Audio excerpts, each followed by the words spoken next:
Hey everybody, welcome back. I've got Pastor Donald Sims with me. Donald, how are you doing? I'm doing great, man. It's good to be with you. Thank you again for doing this with me. I know that you've got an incredibly busy schedule. How was this morning? It was great. Obviously, this is, I think, maybe the third conference that you guys have done here, and you can see the momentum that's coming from that. You can see the reaction and the response of people that are buying into the work that's going on, and obviously Pastor John and Sarah and the church as a whole is become more involved in the work that's going on, and it's an honor to be here. Exciting to see what the Lord's doing.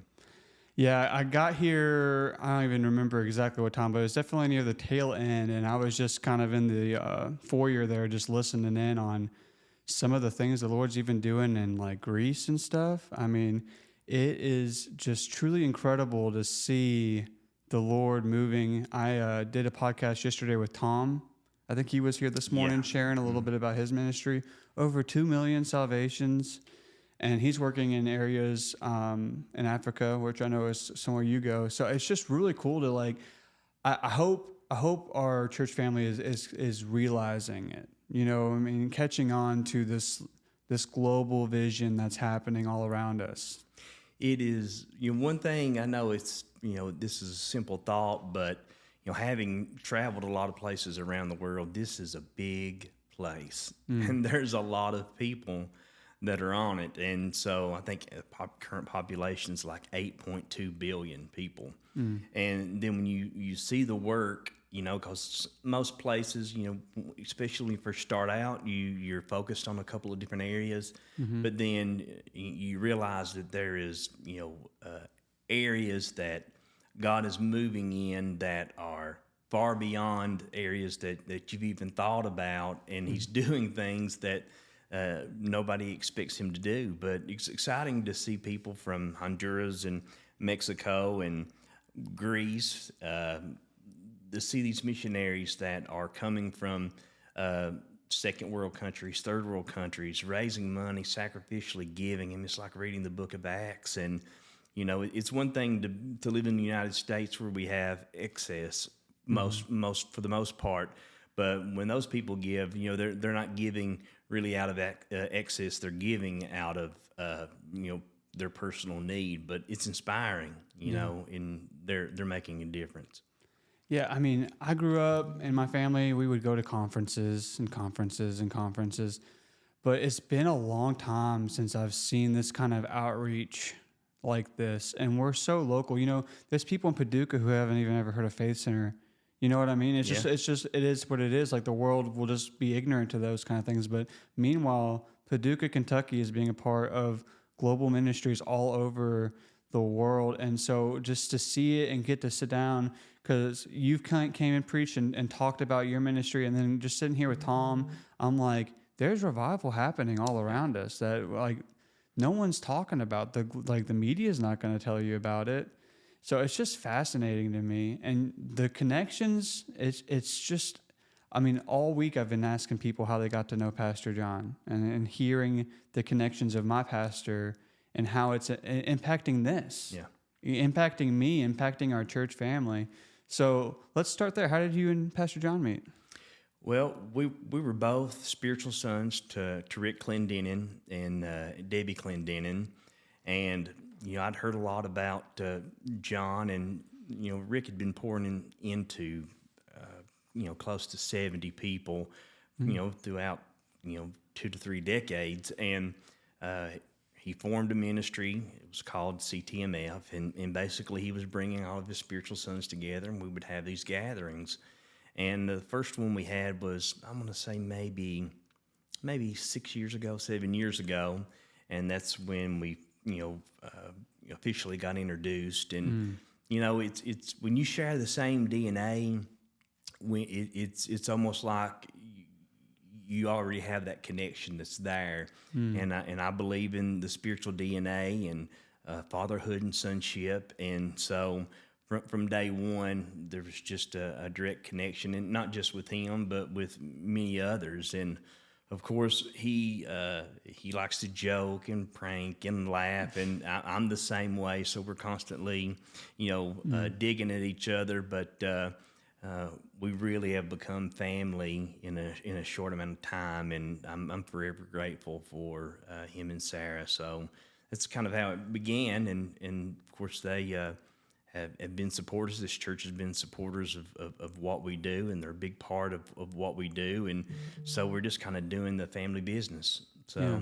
So you were already pretty well affiliated with Rick, and you were already seeing him as a spiritual father by the time you and Pastor John met. So let's backtrack a little bit. And how did you come into contact with Rick?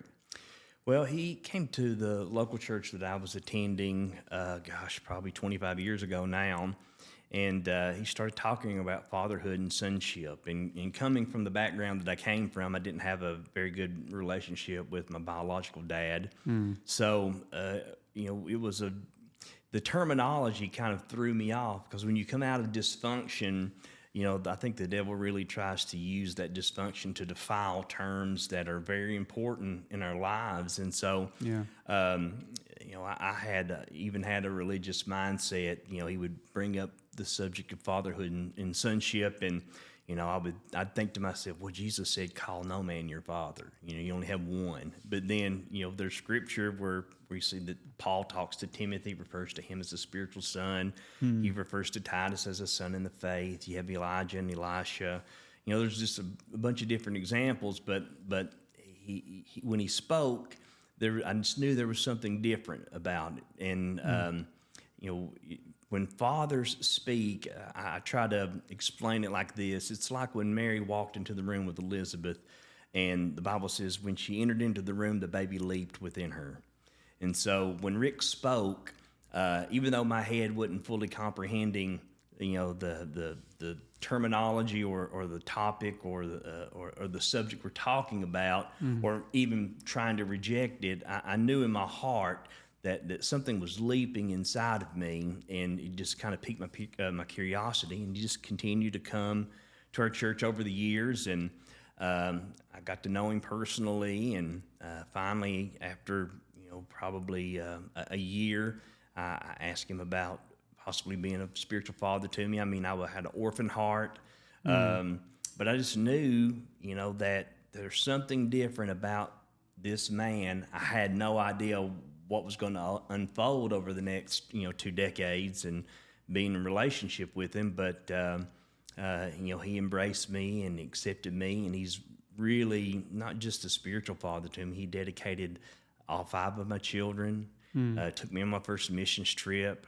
When we started our church, he helped me. He pretty much pastored the church for the first, I had no clue what I was doing. And he just was really there for me, not just in a spiritual sense, but very much like a natural father. And so that's how our relationship started and developed. And I don't know where I would be without him. Yeah, it's incredible to hear stories of just what he's meant to John, and just to hear that from you it's inspiring, for this generation, because he's not here anymore. And so I've lost people in my life, and to speak of them and remember them and carry on what they meant to you, and it's just the way the Lord made us. You know what I mean? So what was the relationship like with your dad? Was he around? Well, he was, of course, alcoholism was a generational curse in my family. Of course, we didn't know that terminology because I wasn't raised in church. I never went to church with my mom and dad ever around or ever together one time. But he struggled with addiction to alcohol. My grandfather was an alcoholic. My uncle was an alcoholic, and so he would be here for a while, and then he'd be gone for a long time, and there was a lot of turmoil in the home. He lived in a different state, abusive verbally, destructive, just a lot of but that's all that he knew. He came from that. We teach what we know, we reproduce what we are, and so him and your mom split up? Yeah, they did. He passed away in 1998, and or 1997, and I got saved a year after he passed away, and so when you view life through that lens of dysfunction, it makes it hard to know what normal is and how a healthy relationship between a father and a son should be. And so that's where I was at. Was when Rick came into my life. Of course, I was a Christian, but just because I was a Christian didn't mean that I wasn't carrying a lot of dysfunction from my past. But he loved me through it and walked with me through it, helped me through it, and changed my life as a result of it. Yeah, and you were saying out there earlier that you came from like a really small county, right? Yeah. Was that kind of like the culture of that small area? Was alcohol like really prevalent? Well, it was far worse than that, to be honest. I'm from an area called Clay County, and at the time it was the fourth poorest county in the United States. Wow. It was number one in the state of Kentucky for drug overdose, number one in the state of Kentucky for teenage fatality, number one in the state of Kentucky for unsolved murders, and number one in the state of Kentucky for child welfare and just quality of life. So based on percentage? Yeah, in the state. Wow. And so it's generational. Yeah. You know, it wasn't just one thing. Of course, in Eastern Kentucky, a big part of the economy was the coal business, and of course, a lot of that's departed. And I wouldn't say that's the only reason why that happens, but there's mass poverty in that area. So I was raised in the housing projects of the fourth poorest county in the U.S. But you know, I'm not ashamed of it. I'm glad I'm not still in that situation. But we had a major problem. Things have changed to some degree positively over the last 10 to 12 years. But at one time, it was about as bad as it could be. Yeah. And just because it's part of my past with struggling with alcohol, I'd like to hear a little bit more about your walk, because that kind of culture kind of latched on to you, so to speak, right? Yeah. And so where did all that begin for you? You know, it's crazy. You would think somebody raised in that environment would want to run as far away from that, seeing the damage and the devastation and the trauma and the scars and all the negative things. You know, I remember saying things, I'll never be like that when I grow up. And, biblically, and again, this is a subject that, a lot of people are not familiar with. I mean, I had no problem believing in it because I lived it, but, generational curse is a real thing. The Bible speaks about it in Deuteronomy 28.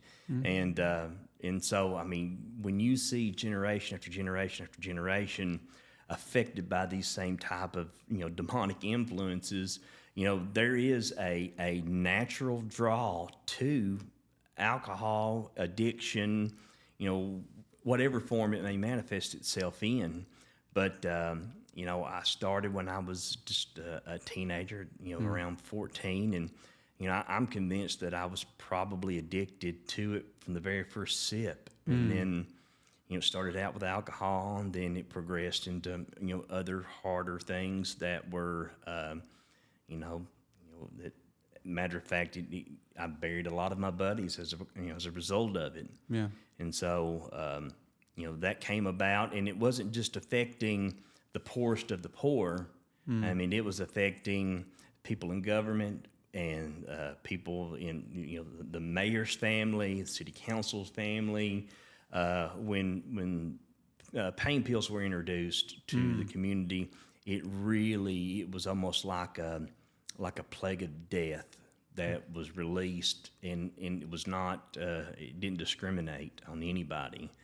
And once that started happening, people become desperate for some kind of change. And like I said, I buried a lot of my friends, unfortunately, and fortunately for me, when I hit rock bottom, I lived through it. And so, wow, it's a common thing in the area where we're from. But I will say this: I have 5 of my friends that I grew up with that were either drug addicts or drug dealers that are pastors and bishops Wow. in churches. It's bizarre. It's a bad way to say it. It's bizarre because none of us thought that we would be doing. We're the least qualified, the least of the least that you would ever assume that one day would be doing what we're doing. But that's a testimony to the goodness of God, and it's a miracle. Absolutely. I mean, Sarah was just like sharing last night how God put us in such a specific location.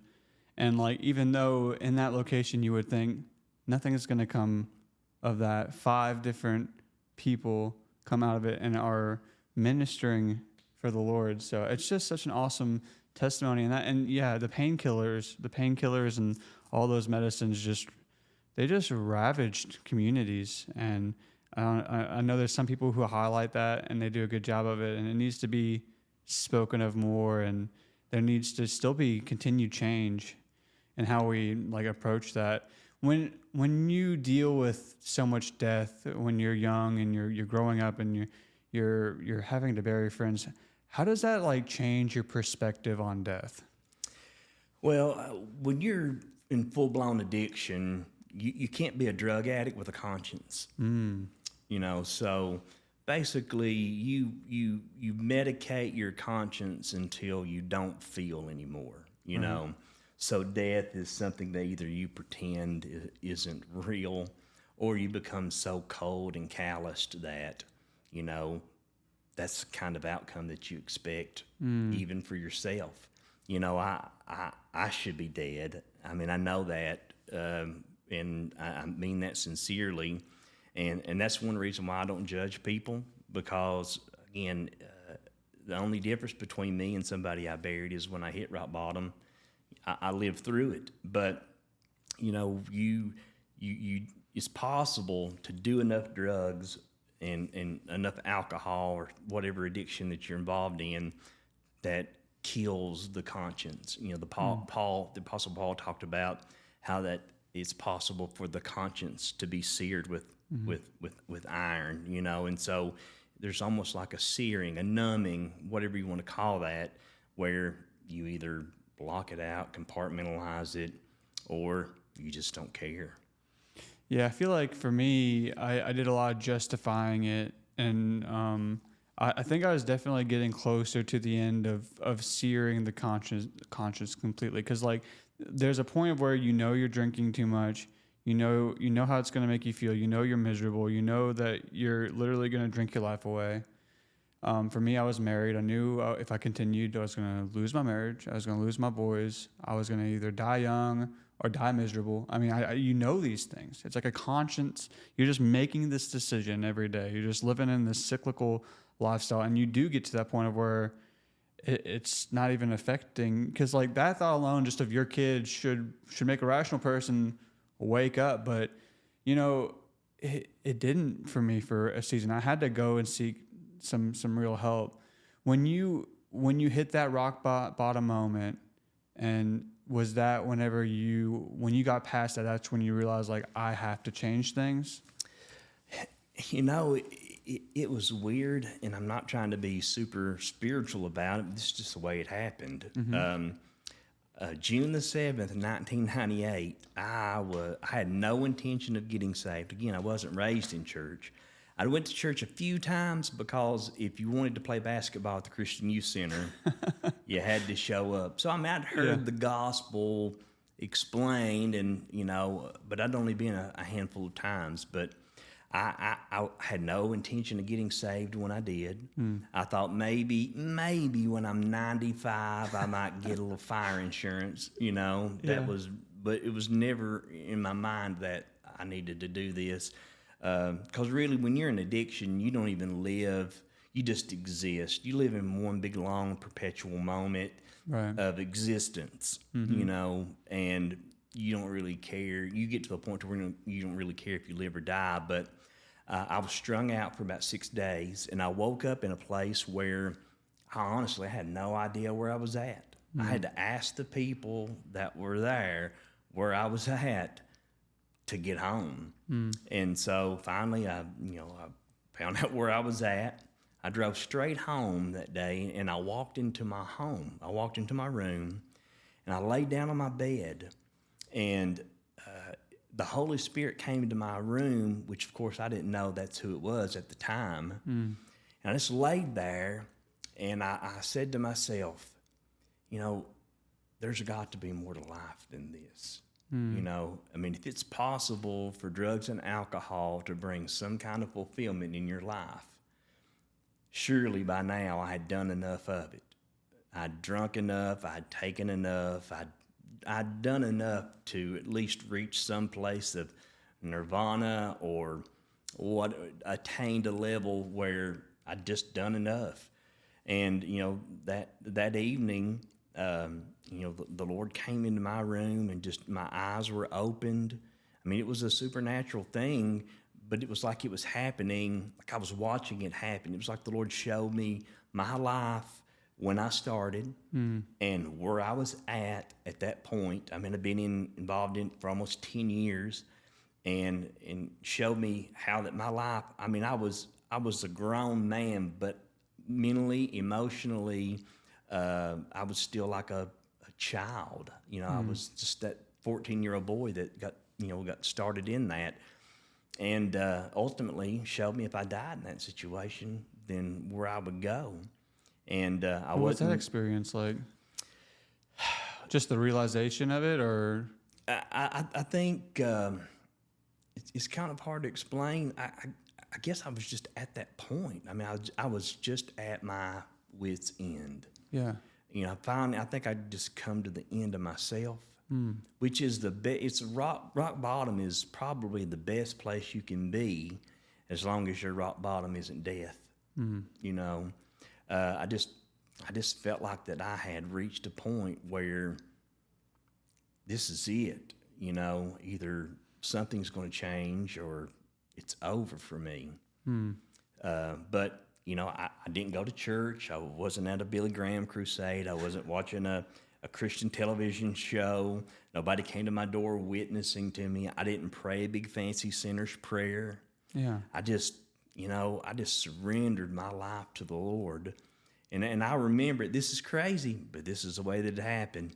I remember, again, I didn't say any specific words. I just gave up. I just said, Lord, I give you my life. I just surrendered. I laid it all down. And this head came off and a new one came on, is the only way that I can explain it. And I remember I said these words out of my mouth. I said, I believe I got saved. And when I said that and I heard my own voice say that, something leaped in me. I thought, I believe I'm saved. I believe. And the more I said it, the more I believed it, And again, it's a weird, but this is my story. And, that night, June the 7th, 1998, I give my life to the Lord. I was forever changed in that moment, but I still struggled. yeah, I've had friends that give their life to the Lord and their addiction was immediately removed. They had no withdrawals. They had no desire to go back. yeah. It wasn't the same for me. I had horrible withdrawals. I relapsed 4 times. And I really genuinely did love Jesus with all of my heart. And I was genuinely changed. But it's one thing for God to bring you out of Egypt. It's another thing for God to bring the Egypt out of you. Right. So I still had a lot of bondage in my life. Was it the alcohol that was the hardest thing, you think, or was it the drugs that were taking you back? I don't think it was anything one specific thing, because the end goal is the end goal. Right. Once you do one, it's kind of like the feeling's a feeling. But right. I made it for 30 days without drinking or using anything. That was a lifetime for me. Right. Yeah. Because I counted, my sobriety was like this. I was like, man, I had been clean for 5 days, 4 hours, 37 minutes, and 27 seconds. Yeah. It was a moment by moment thing and I had panic attacks, and I was hyperventilating. I was terrified to walk outside. And then the first time that I relapsed, I thought, man, I made it 30 days. I've got this. So I went back to my buddies and I justified what I did because I thought, you know what, I might be saved now, but I don't want to be holier than thou. Right. I can still do this occasionally kind of thing. I can be around it and still it won't affect me. Right. I made it 30 days. I'm a spiritual giant now. But I fell flat on my face. Oh, man. And again, I've never been a person that does things in moderation. Yeah. If I broke a record last night, I'm going for a new one tonight, and I didn't want to be a hypocrite. And so I thought, man, I've just totally discredited everything that I told people that I stood for and what I believed. God had changed my life. And fortunately, I had started going to church. I had one friend that had gotten saved before I did that had OD'd on LSD. He about died. I didn't even know you could OD on LSD. Yeah, it was a wild experience for him. I mean, he had to go to the ER, but he'd gotten saved. He'd been going to church, and he would come and he would stay with me. He'd work third shift, and he'd come straight to my house and just stay with me. I mean, without the Lord and the Holy Spirit and Him, I would not be here today. He just was not going to let me fail. Yeah. And so fortunately, even though I blew it, I had another drug problem. And that was my buddies were going to drag me to church, Look, you're not going to stay on this path. So they drugged me on Wednesday, and they drugged me on Sunday morning, and they drugged me on Sunday night. And that was probably the best drug problem that I had because if I had to do it alone, I'd never made it. Yeah, those relapses are tough. They're hard to come back from. Your mind goes to the deepest, darkest places. You think, I just might as well give up. I remember whenever I relapsed, I went back to drinking almost as hard as I did from the get-go. I mean, almost right back to the same amount. And, with alcohol, you just keep on slowly increasing that with a threshold that you can get to. And so it was just getting out of control. I mean, the first time I did it, the first time I relapsed, I was just absolutely a wreck, just a mess. And, it took me a couple months of that to get sober again. And so now I have over a year of sobriety. March was my full year of sobriety. And did you, once you fully got clean and you didn't ever relapse, you still had to walk that out though, right? I can tell you the moment that I stopped relapsing, and it's, you hear it preached all the time. It's almost like just religious jargon, but the Word of God transforms you. The Bible says that to be not conformed to the world, but be transformed by the renewing of your mind. And what that scripture says is there's no middle ground. You can't straddle the fence with God. If you're straddling the fence, you need to get off the fence because the devil owns the fence. Yeah. So if you're not continually transforming, you will ultimately conform back. And so, again, not having a religious background or church background, I hated to read. Gosh, I'm going to admit this, but I've got a college degree, and I never read a book in my entire life. And I don't know what, it's a piece of paper. I've not used it, but I did graduate miraculously.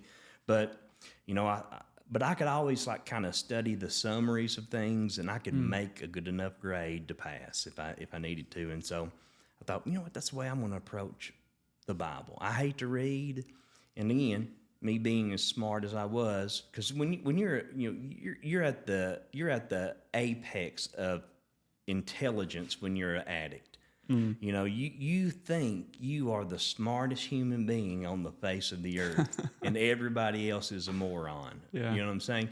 And if you get, I tell people all the time, because I go to Teen Challenge, it's in our community, and speak at chapel services frequently. And I said, you know what? I said, at the height of my addiction, I literally sit down in my room and come up with ideas and plans that I knew were foolproof. There's no way this can fail. And then at the end of that day, end up in jail. But it was never my fault. It was a conspiracy. Somebody had to set me up because I'm too smart to get caught, Right.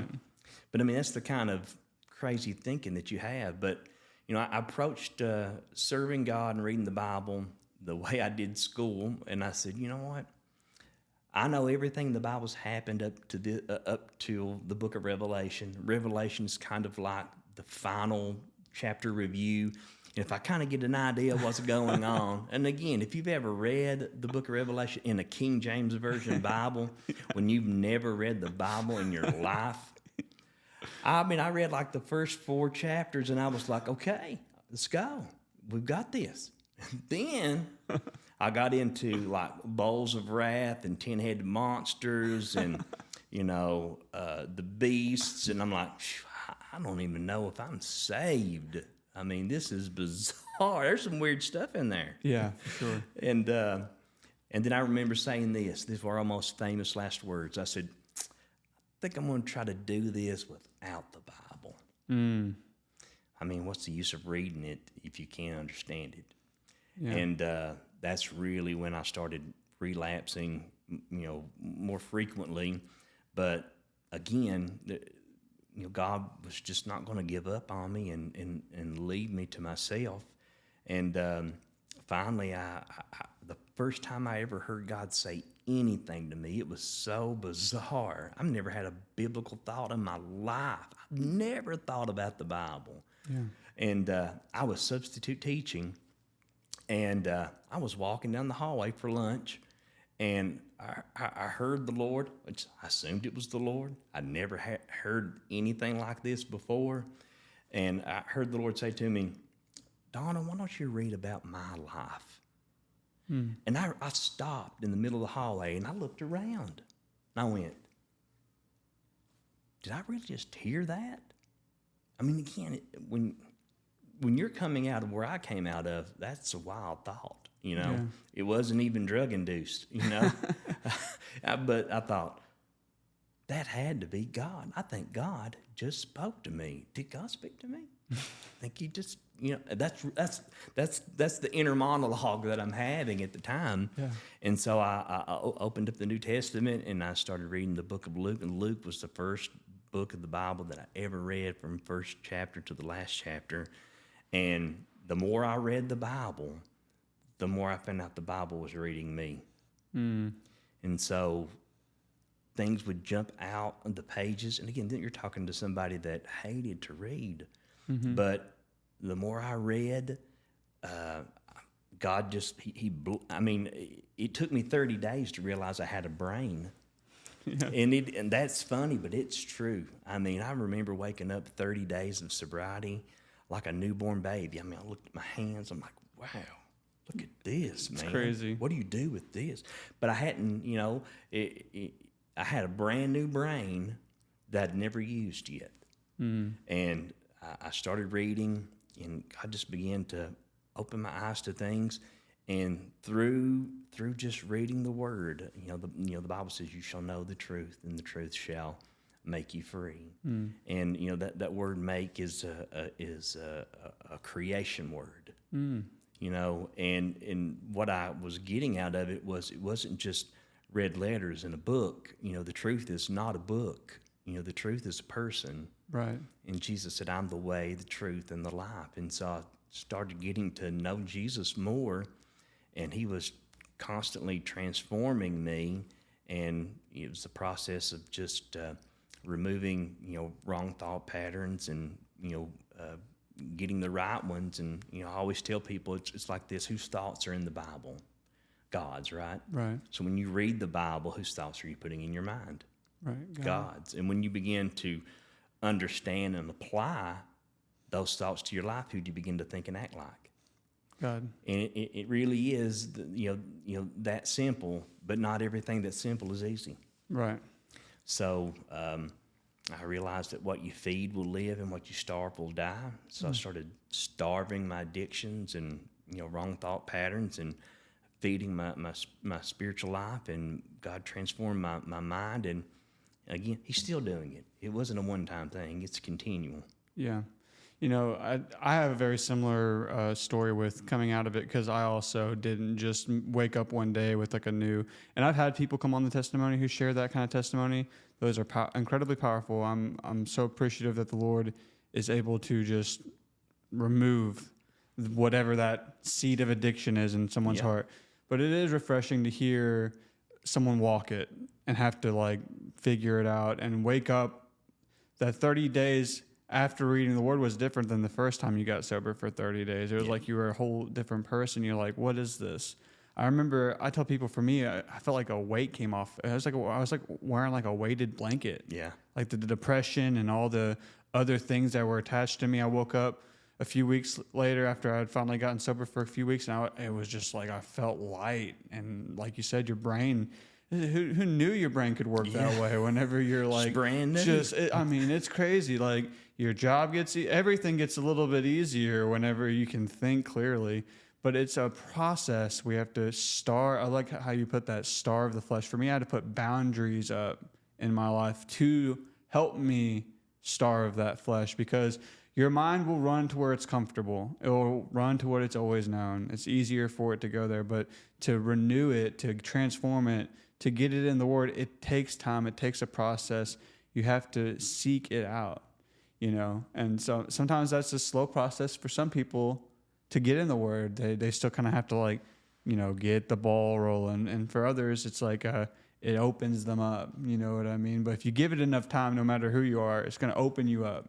I'm convinced that if people are genuine and sincere, and they're truly seeking for what's true and what's real, and what's God and what's not, if they will open the Bible and read it unfiltered, right.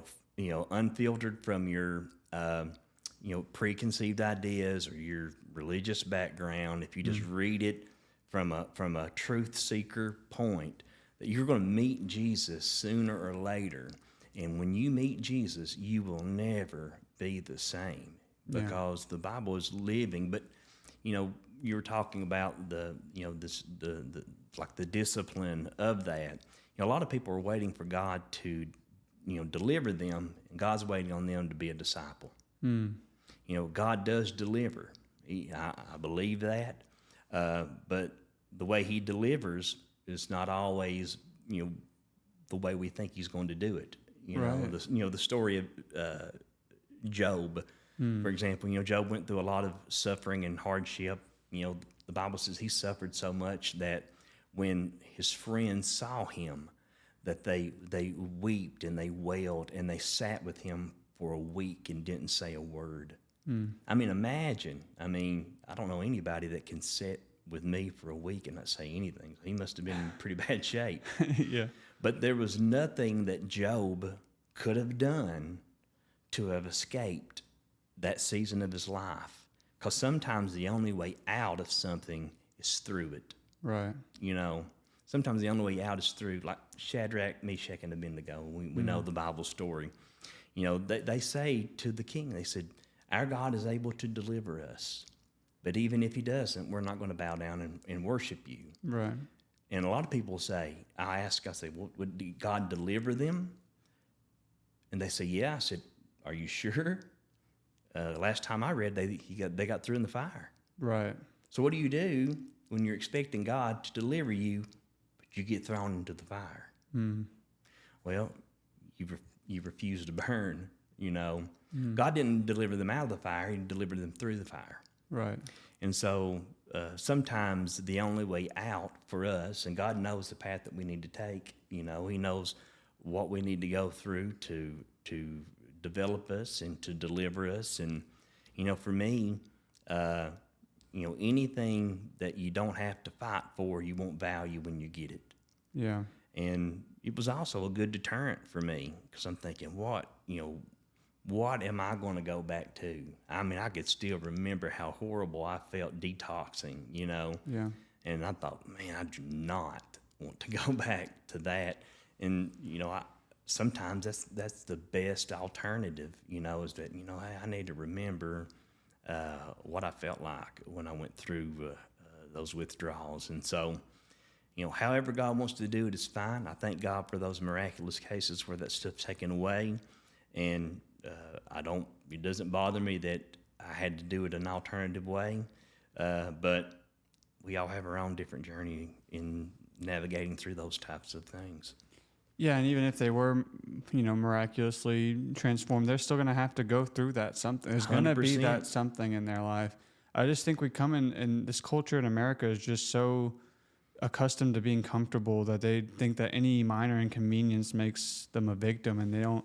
The word teaches about patience, and a lot of it comes through suffering. A lot of that character that you produce, all of these things that they're talking about are from tribulations and suffering. And their suffering was being persecuted, thrown in jail, at death's doorstep. Sometimes it's just getting married. That's right.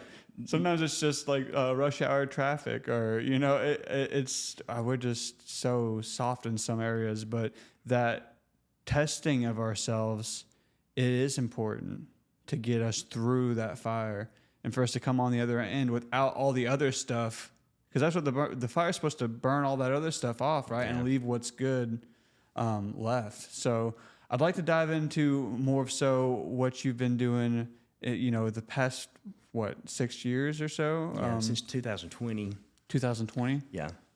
Well, after I got saved, again, God's calling me to preach probably 3 months after I got saved, which was so bizarre to me. I'm going, Lord. I mean, it took me a year to quit cussing. What was that moment like? Were you in church? Yeah, I was. Well, God kept dealing with me about it, and this is when I was really starting to get into the Word, and I was retaining it. I was remembering it. I've never tried, and I'm not saying this as if it makes me some kind of a super spiritual person, but I've never tried to remember Scripture. I've never took a memory, Bible memory course, none of that stuff, It just stuck with me because I'm reading it for the first time, and, I just absorbed it, and I read it a lot. But I had so much bondage, and God's calling me into the ministry, and I'm like, Lord, I don't even know the Bible. I didn't know the difference between the book of Job and the book of Job. I mean, I'm still using vulgar language, and I wasn't just addicted to alcohol, drugs and alcohol. I was addicted to pornography, sexual immorality. I mean, I was just a piece of garbage, to be honest with you. I don't say that in a belittling way. I'm just saying that's just true, you know. But God did not seem to care. He kept dealing with me. And I remember when I accepted my call to preach, and it was on May the 5th, 1999. And I was trying my best to just ignore it, and just block it out. I mean, I thought, man, this is the dumbest thing I've ever heard of. God, I'll make a fool out of you. But I remember praying, I said, okay, God, if this is what you want me to do, then I'll know you've called me to do this the exact same way I knew when I got saved. I mean, it was like, it was a no doubt moment. And I was on a Wednesday night, and I was sitting in the back row. I was begging the pastor to be quiet. Let's get out of here, because I was ready to run. So I was under so much conviction. I was probably under more conviction over my calling than I was sin. I think I was ready to surrender at the point when I was saved, because I'd done enough. This was a whole new, because I knew there's no turning back. When you say you're called to something, it's not like saying, I'm going to try this out for a few months and see. It's lifelong. And, I said, and I was under so much conviction, and that at that moment, I really felt like that if I did not surrender to the call of God on my life, then my life was going to take a drastic turn in the wrong direction. And still, I didn't have the nerve, the courage, the guts to go forward and tell my pastor and to, say, what, God's called me to preach. And so Finally, the service ended, and I felt terrible. I had so much guilt. I thought, man, I felt totally defeated. We went out to eat, and I stood up right in front of everybody in this restaurant, and all these church people were there. I said, I've got to say something, and I've just got to say it. And I said, well, it would be more likely for me to be an astronaut than to be a preacher. But I fear God more than I fear failure, and God's calling me to preach. And those people looked at me like it was no big deal at all. And I said, did you hear what I said? And they all looked at me and said, we've known that for months. Oh, we were man. just waiting for you. I'm like, I don't even like you. You could have at least come up and said, hey, I see God's hand on your life, because I didn't see it. I thought, no way. And I preached my first message a year to the day that my dad passed away. Wow. And the day that I actually got saved. And, from there, I became a youth pastor for 5 years. And then 2007, we started a church called City of Hope. It's still going good, better than it's ever went, actually. And I pastored that till 2020. 2020, I stepped down, and I'd been in a relationship with Rick Clendenin for several years at this point. And I knew eventually that's what God would, call me to do, that I would do that full time. I just really didn't know when. And we officially did the transition in April, and he passed away in May. Wow. And again, that's something that I wasn't expecting. Nobody was really expecting. So, here I'm in this major transitionary period. I've been on mission trips with him before, and knew what he did, but I wasn't doing it and hadn't done it at the level that he was doing it in. But that's really when it all started. But since then, it's been miraculous. We planted since 2008. We've planted over 155 churches in unreached people group areas in Eastern Africa, in Uganda, Rwanda, and South Sudan. We have over 14,000 people that are actively being discipled in those churches. We've planted 21 new churches in the last 18 months and had over 3,000 people get saved in the last 6 months. And of course, I travel. I've been into about 18 different countries around the world. We work with Brother Yurt, who's here now, and he's a father to us as well. And you're like hands in it. You're going there yourself. You've said it before, you have to drive until there's no road. Yeah. I mean, it's crazy how far you guys are going and reaching out to these tribes and stuff. Well, when we say unreached people groups, we're talking about people that have never heard the name of Jesus. Right. There's no church, there's no mosque, there's no Hindu temple. There's none of those things. And you go and you talk to them about Jesus. They say, well, who is this Jesus? Take us to where he lives. And so these people have never heard, and you can't go in there and take your church doctrine, although doctrine is important, they or your theological perspective of things or your Bible knowledge alone. Right. When you go talk about Jesus, either Jesus shows up and transforms their lives, or you're sunk. Right. you are the cause. It's not that these people are anti-Christian. They're really spiritual people, but they're just involved in witchcraft and the occult. And one quick story of a church where you just brought up there. But to get to this church, you drive your vehicle till you come to the end of the road, and then you put your vehicle on a ferry boat and you float across the Nile River, and then you come to the equivalent of like an ATV trail, and then you come to a footpath. And the way this church got started, one of the church planters that was assessing an area where he was considering planting a church, he hadn't decided he was going to plant one there. He went there, and he did the needs assessment. It's part of the training that they go through in the church planning program that we do with them. He had already went through this area. He was coming back with it and was going to give us his field report and make a decision where he was going to start a church. Well, on his way back, one of the people from the village stops him and say, "Hey, we want you to come. There's a young man who is deathly ill that he's going to die if something doesn't happen." And again, these people, all they've ever known is ancestral worship and human sacrifice. Wow. And they need to know, is the God that you're talking about more powerful than this witch doctor that's come over here to try to help this guy because he's not been able to help him? Right. So he goes there, he prays for this young man. As he prays for this young man, a demon manifests in him. And the church planter tries to cast the demon out of the young man, and the demon speaks, and it says, "We will not come out of him because we have a legal right to be here. We have witchcraft buried on this property." And so he commands the demon to go dig up the witchcraft. So the young man crawls like an animal on the ground, digs up the witchcraft, brings the witchcraft back to the church planter. The church planter takes the witchcraft, throws it in the fire, burns the witchcraft, casts the demon out of the boy. Instantly, he's healed. And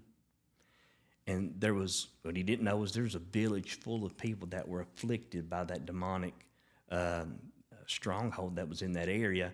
And it was like Paul on the island of Malta. He suffers a shipwreck, but he turns a shipwreck into like a healing revival.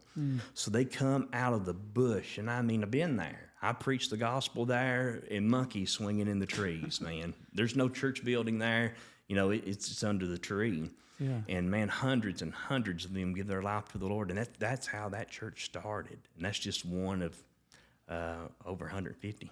That demon got a curveball thrown at him. He was thinking, "I got the legal right. Well, go dig up that legal right. We're going to burn it right here, right now." It's just something that also our culture, the demons that work in America just seem to be more civilized. They keep themselves more, just people who are possessed and you wouldn't even know walking by. I just think there's just like something about some of these other nations that see it a little bit more like the Bible describes it. You know what I mean? Where people are just showing it differently. But just what an amazing story.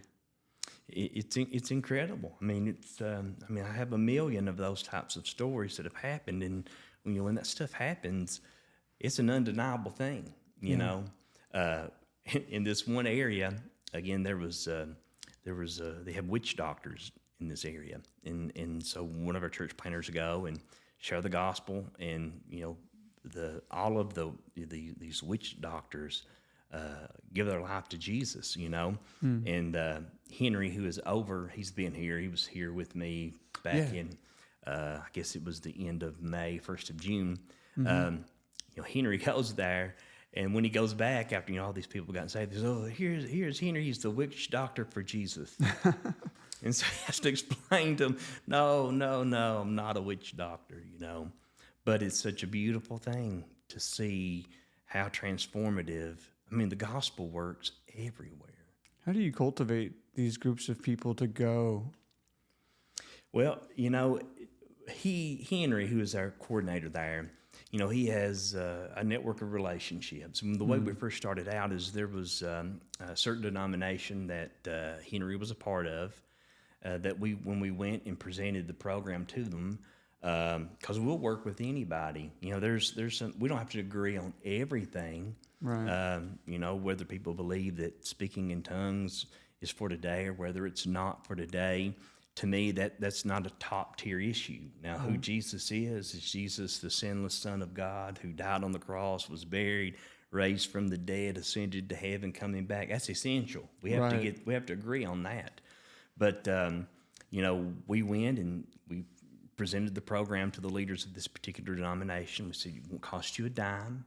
We're not going to ask for any type of governmental control over them. We're not trying to form our own denomination.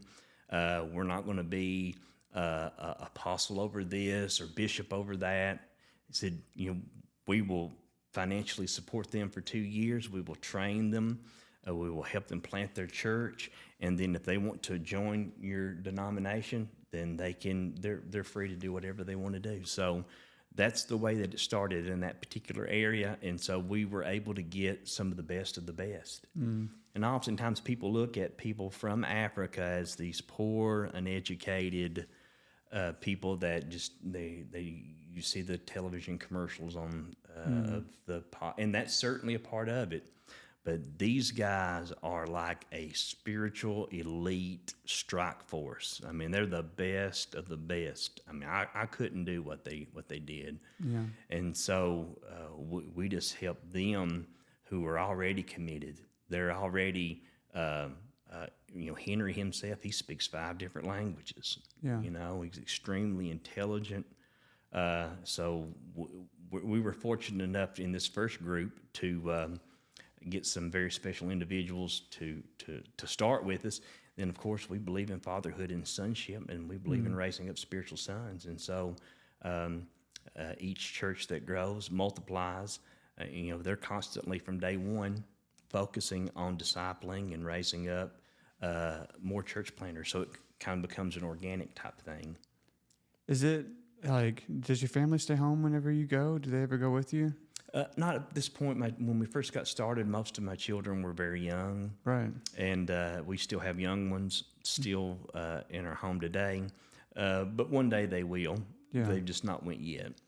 I was just curious if that's ever like a scary, or do you ever feel fearful of going by yourself, or how hard is it to leave them? Oh, well, the second mission trip I went on was extremely terrifying. We went to Indonesia. Indonesia is the largest Muslim country in the world. It's an Islamic republic. It's illegal to convert a Muslim to Christ, and it's punishable by death. Wow. We planted 12 churches 100 miles from Al-Qaeda headquarters. And so, severely persecuted area. And so we're flying here. We went to India first, and then we went to Indonesia. And we're in Singapore airport, and, they have these big screens on, in these airports. They show the news or sports or whatever, And on one of the screens, it reads, 76 Christians killed in Muslim-Christian conflict. And you look down at your boarding pass, and you're going, oh, man. It's about to get real. Yeah. And really fast. And Rick, I don't know what he was thinking when he said this, but he says to me, he said, Donald, he said, if you want to stay here in Singapore while I go in and do this graduation, he said, I'll go do that. I'll come back. We'll fly back to the U.S., and we won't tell anybody that you didn't go to Indonesia unless they ask us. We won't say nothing, but if they ask us, we'll say. I went, well, gee, thanks, information I could have known before I'd come on this trip. But I already knew, I wasn't ignorant to that. And I remember my oldest daughter at the time was 4 months old. Wow. I woke up at 4 o'clock in the morning and I sobbed for 2 hours because I knew there's a chance that I may never see her again. It was that intense for me. So we get on the plane, and this is as true as I can explain it. Again, I'm supposed to be this missions guy, right? I'm sold out to God. I'm this man of faith. Man, I got on the plane. I asked myself 2 questions. First question I asked myself was this: am I saved? Do I really believe what I say I believe? Yeah. Am I just talking the talk? Because it's a real question. Because I'm about to find out whether I believe it or not. I would tell our church all the time, surely if you believe God wrote a book, you'd read it. You can't tell me you believe God wrote a book if you don't read it. It's good. We only believe what we live. Everything else is just religious talk. Wow. And I couldn't be religious and go in that kind of environment. I need to know. So I went through the checklist. I believe Jesus was born of a virgin. He lived a sinless life. I had my checklist. I'm like, check. Like, okay, worst case scenario, they kill me. I'm going to heaven, and you can't threaten me with heaven, right? Yeah, right. Right. I mean, right. You should long for it. Right. Everybody wants to go to heaven. Nobody wants to die to get there. But it's getting real. Now, the second question I asked myself, I didn't really have an answer for. And the second question was, did God really tell me to come on this trip, or am I trying to be some kind of a hero? Because I mean, I'm not afraid of what the devil can do to me, but I am terrified of the foolishness that I can get myself in because I have done some really, really dumb things in my life, and I am prone to do that at any moment, and I didn't really know, and so it's too late now. I'm on the plane, so we land and we get in this van. It had 10 coats of Maxi Black 10 on it. And they drove us straight to the hotel. They scanned the bottom of our vehicle for bombs. And they took us straight upstairs, man, put us in our room. They said, look, don't walk outside, don't walk downstairs, don't even, here's a secret knock, don't even open the door if you don't hear this knock. And I'm going, oh my gosh. So you're fully aware of the danger that's there, but I cannot put into words the internal peace that I had knowing that this is where I'm supposed to be, I mean, the will of God's the most important thing in my life. And there's nothing outside of the will of God I want, and there's nothing that I fear inside of the will of God when I'm walking with Him. And so we went, and of course the church is underground, and we go back through a bunch of these alleys, and when we get there, and all 12 of the church planters, one of them was a woman that had their brains beaten out for the gospel. Wow. And to be in a room where you're the only person that's not been beaten for the gospel is a humbling thing. And they were so grateful that somebody would just come and visit them in that, because they live in that tension every single day of their life. Yeah. And for them, when they say yes to Jesus, it's Jesus beating them to come and die. But that's the gospel, right? The gospel's first you die, then you live. Right. And I was so inspired by those people. It formed my life, and I've been in many other environments that are like that. There's always the potential for things to go bad, but if you're doing what the Lord called you to do, and you're in the will of God, I figured that death knows where to find me when it's my time to go. But I found out what courage was on that trip, and courage is not the absence of fear. You can't even have courage if you're not afraid. Courage is doing what you know is right to do in the face of fear. It's not removed from you. It's not like, you don't feel those emotions, but you say, you know what? I believe this is what God's called me to do. So, but You go from the most scary moment of your life being a conviction to tell people that you wanted to minister, where the Spirit is really putting it on you in that moment in that restaurant. Hey, you got to stand up, to where you had to stand up and tell them. It was like burning in you so deep. If that's not like a representation of us building stuff up in our own head, I don't know what else is. I mean, we all do that. Yeah. We all do that. To you being in a situation where literally if you don't open the door to the right knot, it could be the end. I mean, the Lord literally took you from, that'd be unconceivable. If someone looked at you after you had said, I want to be a minister, and said, you're going to do this, you would be like, there's no way, right? I said that for about 5 years. After I got called to preach, I'm like, God, I'm gonna use you to preach the gospel around the world. I'm like, there's nobody living in the housing projects in Manchester, Kentucky that's doing that. That's crazy and bizarre.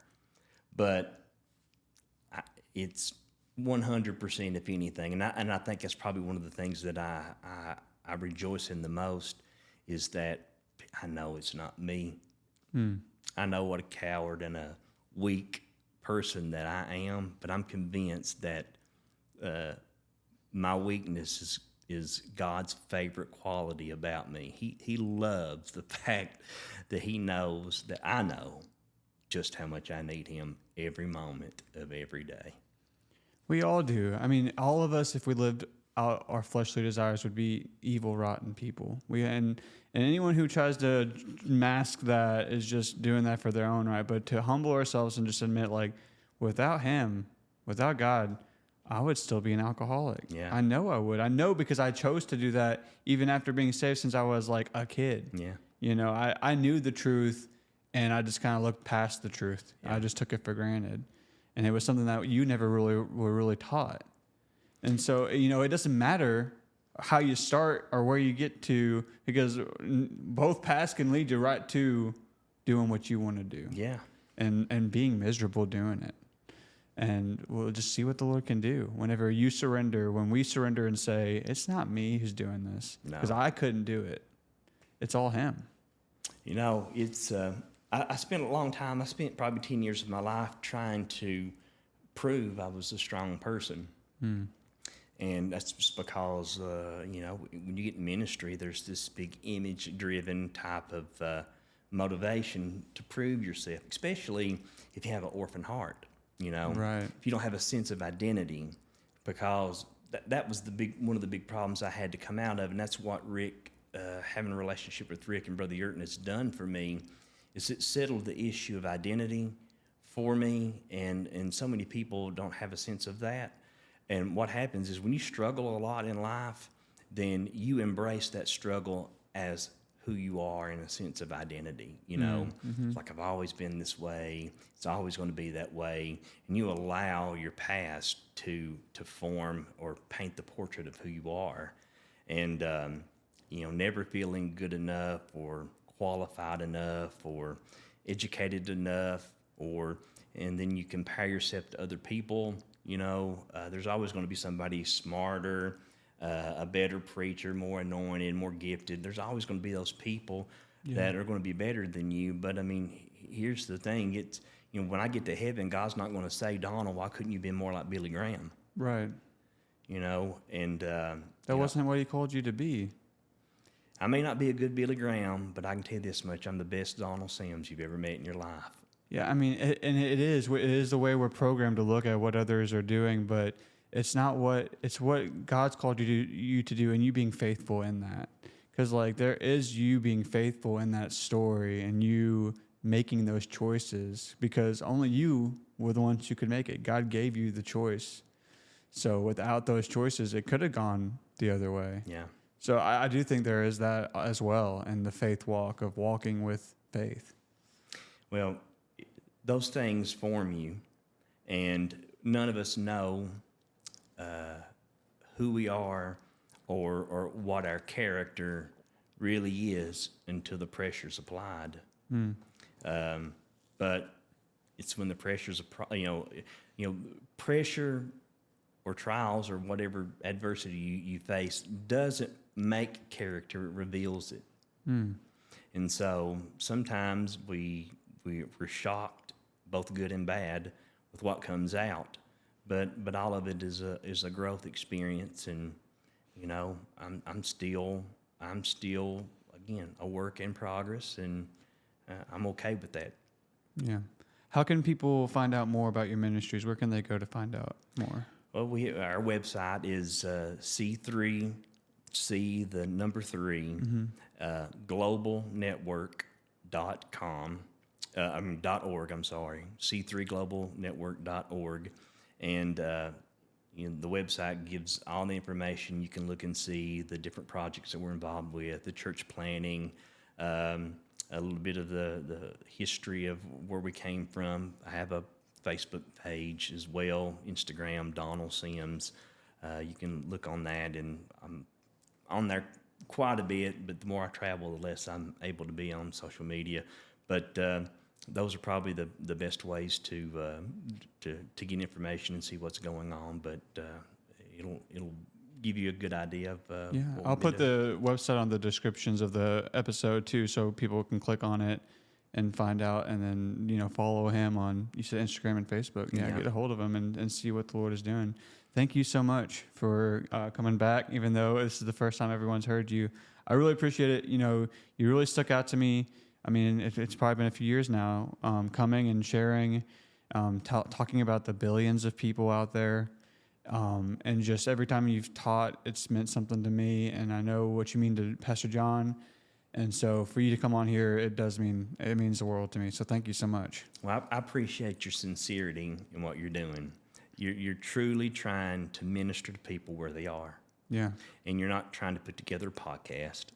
And Yeah. if I thought it was just a podcast, I probably wouldn't have come, because I can do that anytime in a lot of different venues. But I want to be a support to you and an encouragement to you, because you're doing what you believe God's called you to do, and you've been faithful to it for, I guess, over 100 episodes now. Yeah, and faithfulness in small things is a big thing in the eyes of God, and you've proven yourself. And so, if I can take a little bit of time to be a part of it, and who knows who this podcast will reach, and maybe something said that helps somebody along the way. So why wouldn't you want to be a part of it? Thank you. Yeah, it's like, it's tough because I've walked this out with the Lord and trusting Him, and like whatever He sees fit for it. Like if it's 30 people, praise the Lord. If it's whatever, and I don't want people ever come across as I'm just trying to do a podcast. I never want that to be. And it's hard because you're trying to ask people to come on your podcast without it making it seem like this is just a podcast. Because I am that passionate about it. I love that, just being in this church and surrendering to the vision that John has for this church has led to my wife and I growing in so many ways, and it leading to opportunities like this.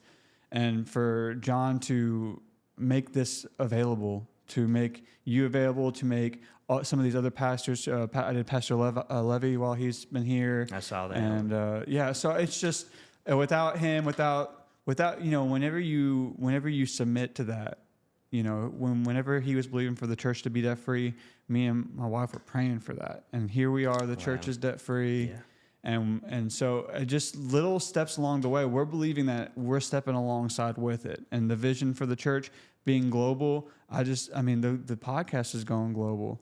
Absolutely. So I think it's awesome what the Lord's doing. So anything else for the people before we hop off here?